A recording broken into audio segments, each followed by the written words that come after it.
To this gathering hosted by the Unitarian Universalist Church of Bowling Green. We are so glad you are here in person or online. I am Michelle Steiner. I'm a board member and I'm your service associate today. Just as a reminder, if you wouldn't mind setting your cell phone to silent so that we can maybe fully present with one another. We are a welcoming congregation. Whoever you are, however you identify, wherever you come from, and whoever you love, you are welcome here. Our Sunday services are different each week so that we may learn and honor a wide array of traditions and beliefs. Our speaker today is Dr. John Hardin. He had a family conflict, so he was planning to be here in person but had to be out of town, so he is joining us digitally today. Though we each walk our own path on the land of the Osage, the Cherokee, and the Shawnee, and the Yuchi. Now at this time, we journey together as one community.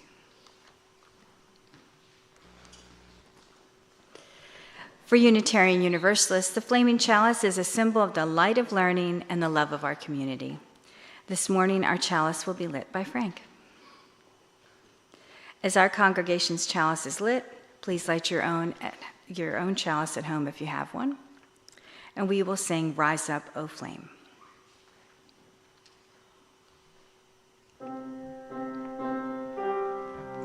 Rise up, O flame, by thy light glowing, show to us beauty, vision, and joy.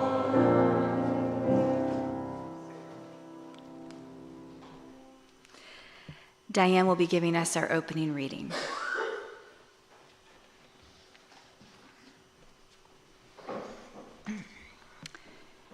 Angela Townsend, a former colleague educator and a good friend of mine, whose two talented daughters have shared their expertise here on Sunday Messages, was a resident of Jonesville, and as a child.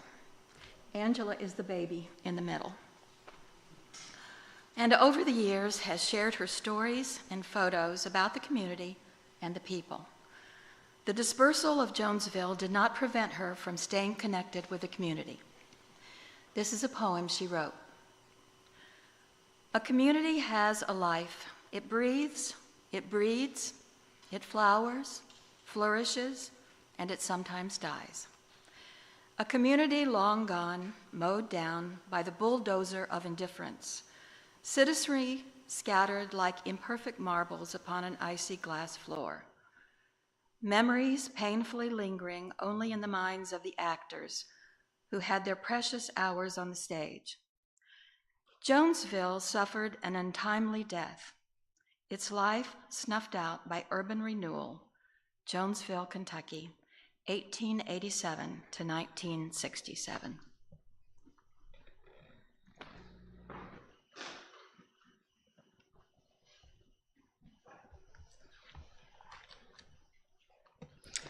This morning, our first hymn will be number 153, I Woke Up This Morning.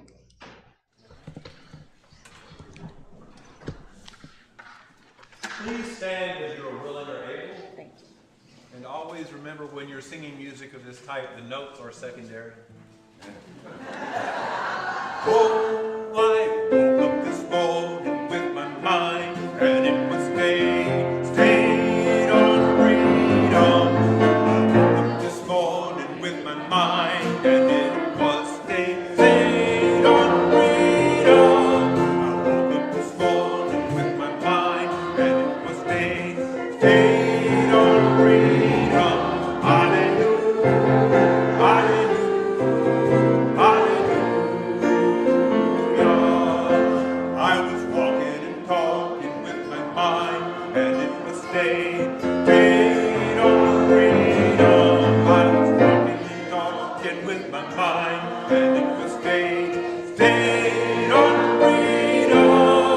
Walking and talking with my mind, and it was stayed on freedom. Hallelujah, hallelujah, hallelujah. I was singing and praying with my mind, and it was stayed on freedom. I was singing and praying with my mind, and it was stayed on freedom. I was singing and praying with my mind, and it was stayed on freedom. Hallelujah, hallelujah, hallelujah, hallelujah. Oh, I woke up this morning with my mind, and it was stayed on freedom.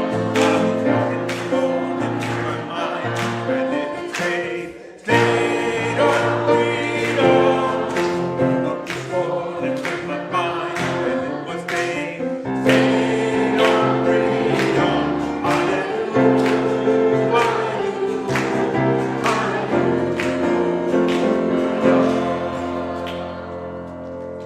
Yeah. Wonderful. Good job.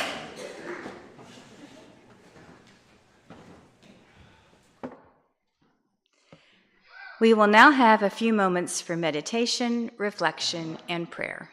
The singing bowl will lead us into silence. After the silence, you're invited to join in the song Spirit of Life. The words will be on the screen.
We would now like to sing the children off to their classes.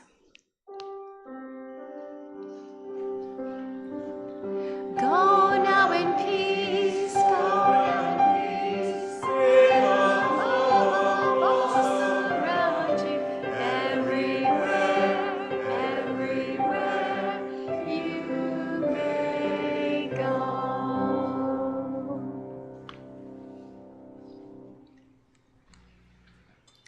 As mentioned earlier, Unitarian Universalists have a wide array of beliefs, and the speakers at our Sunday services come from many traditions. Here to share his own thoughts today, digitally, is Dr. John Hardin. A third-generation native Kentuckian from Louisville, Dr. John Hardin has degrees from Bellarmine University, Fisk University, and the University of Michigan. Prior to his arrival at Western Kentucky University in August of 1991, he taught history full-time at Kent State University and Eastern Washington University, where he received tenure. As an adjunct faculty member, he taught courses at the University of Louisville, University of Kentucky, Kentucky Wesleyan College, and Spokane Community College. In 1991, he was appointed Associate Professor of History at WKU. In 2018, he retired from WKU as Professor Emeritus of History. At WKU, his primary academic focus was in the Department of History with 2 administrative appointments: Assistant Dean of Potter College of Arts, Humanities and Social Sciences, and Assistant to the Provost for Diversity Enhancement. On July 1st of 2018, he retired from WKU as Professor Emeritus. External to WKU, he served as an appointed member and vice chair of the Kentucky African American Heritage Commission, elected member of the governing board of the Kentucky Historical Society, and chair of the Board of Trustees of African American Museum, Bowling Green area. He is a member of Phi Alpha Theta History Honor Society, NAACP, and life member of Phi Beta Sigma fraternity. I give you Dr. Hardin.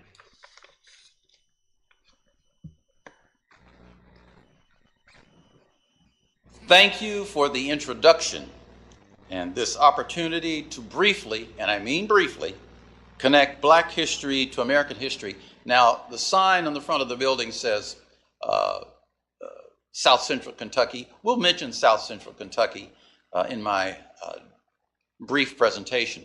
But we're going to be talking about all of Black history and its connection to American history this morning.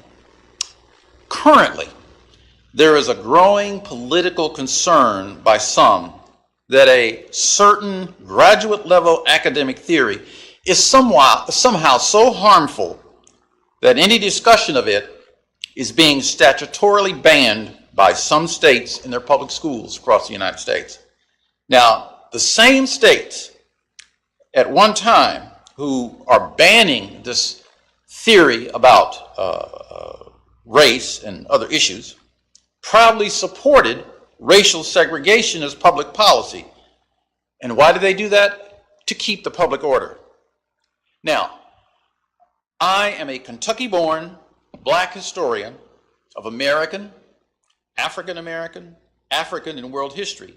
And I've been blessed to teach all of these topics for over 44 years until I retired. And that's at multiple universities in the United States. Does it mean that I know everything about Black history? The answer is nope.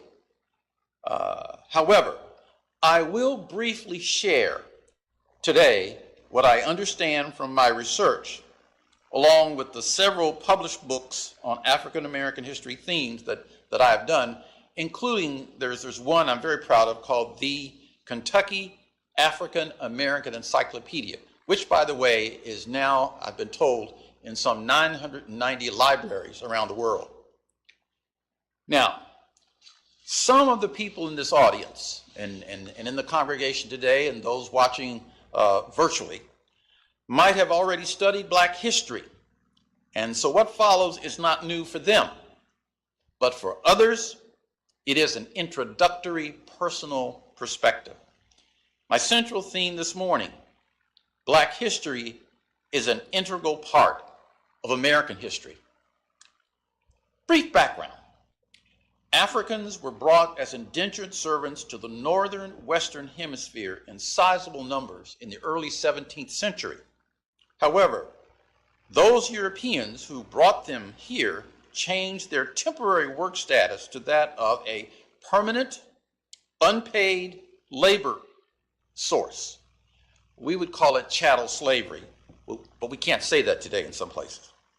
Now, this unpaid labor source, by the end of the 17th century, created a more economically profitable system for the owners of land, but for the people being forced to work it, it was not good. Within the 400-year window from 1619 forward, the descendants of those Africans have sought to become a part of the cultural, economic, and political system eventually known as, quote, America. Let us admit that America then and now is still a work in progress. It's had positives and it has had negative challenges for anyone wishing to survive and prosper. For example, America has had multiple wars, it has economic depressions. Recently, we've had a serious pandemic, losing a million people. And we've invented things, this whole system we're using, inventions. So, we've had negatives and positives. And over those 4 centuries, persons with African heritage would be often statutorily defined as non-persons as early as the late 1600s in colonial Virginia. Now remember, they were brought here as an indentured servants. In other words, workers who were going to be paid until they worked off their steerage across a ship. But instead, they became permanent labor. Now, since the late 1600s, Americans of European descent, and I have to say it that way, Americans of European descent have struggled internally on how to treat people with different racial identities.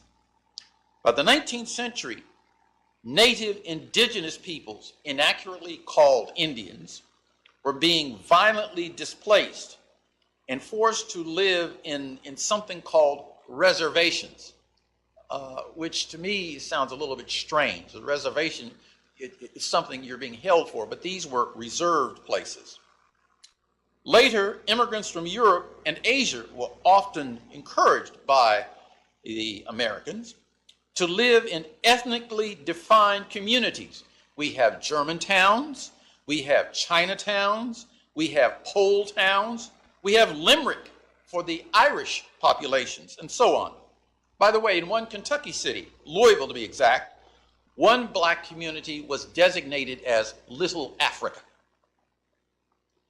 Even here in Bowling Green, and this is where I will sort of tie in what's on the sign out in front of the congregation here. Black communities were created in the early 19th century so that black workers could live close to, but not among, white communities. Among these were Shake Rag, Jonesville, Delafield, and so on.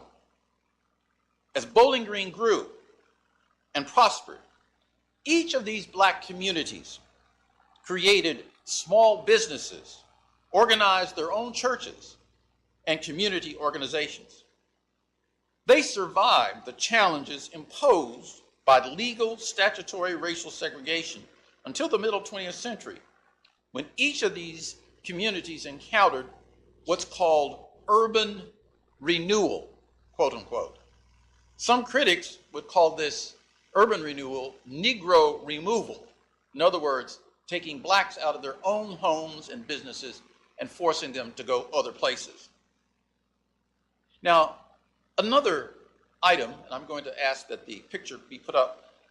In 2020, a controversial Pulitzer Prize-winning journalistic narrative called The 1619 Project was published.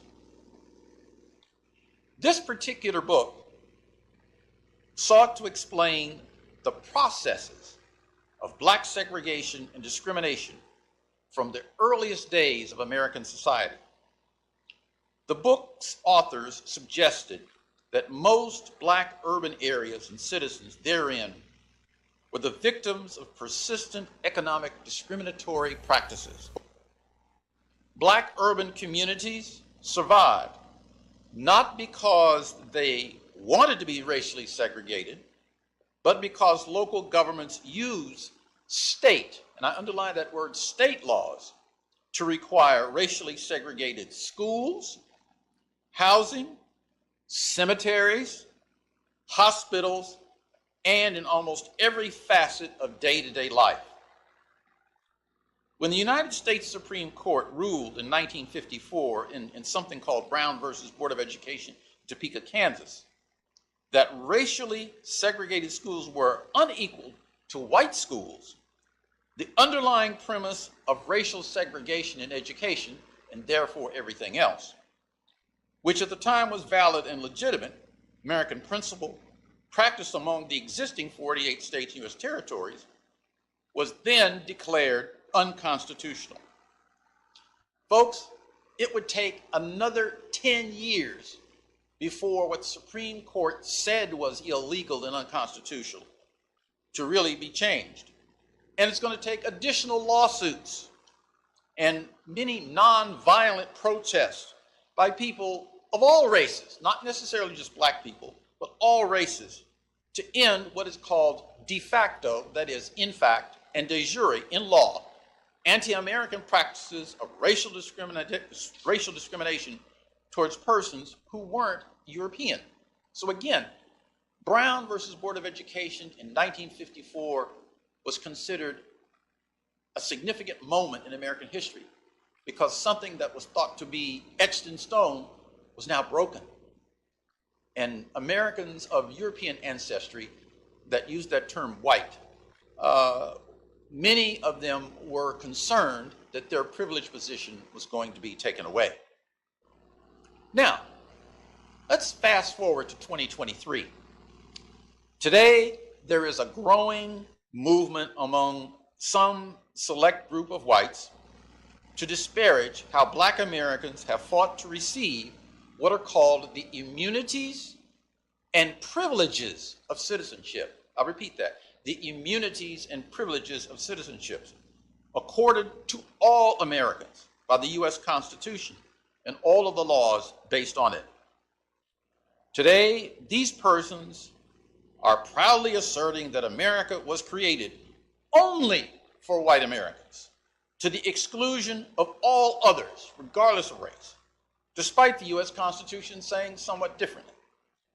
While basic American history notes that white colonial subjects fought for their human rights under the oppressive British imperial power, yet very little is found in what's called the basic American historical saga of the some 5,000 Blacks who fought in the American Revolution. And we don't hear about the hundreds of thousands of Blacks who fought in all of the wars since then. And these soldiers, Black men and women, helped their white counterparts to sustain the Americans' unique government and society. If you read American history carefully, from 1789, when the Constitution was finally put together and ratified, all the way down to 1964 with the passage of the U.S. Civil Rights Act, you'll see that day-to-day life for Black Americans and other non-white groups was not always supported by interpretations of the U.S. Constitution, or in federal laws, or in state statutes. And if you'd like to do a little bit more research, I would recommend a book published by an attorney and minister by the name of Pauli Murray, who researched all 48 states in 1950 and found racially specific laws in each of the states. So it's not just the South. All across the country, there were specific racial laws.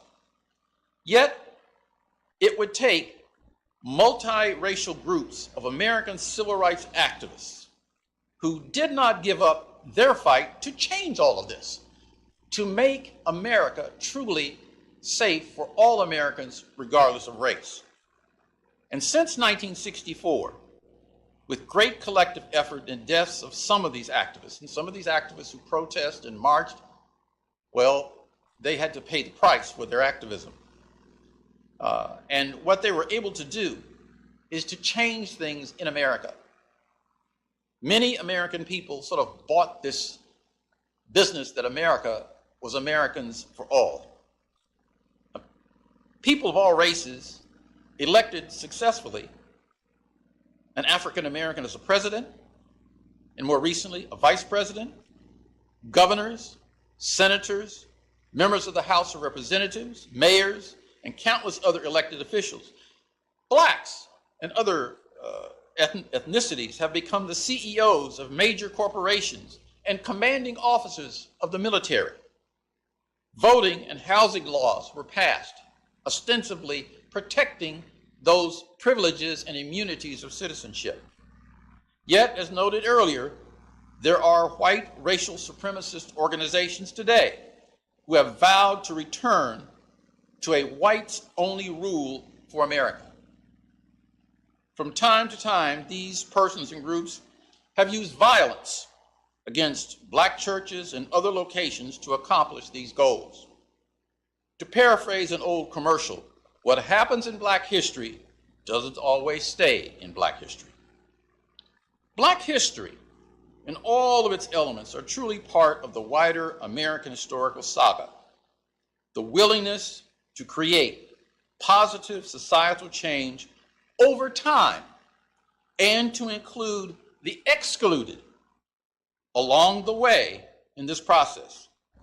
In this way, if one understands black history, one can truly understand the complexity of the American historical experience.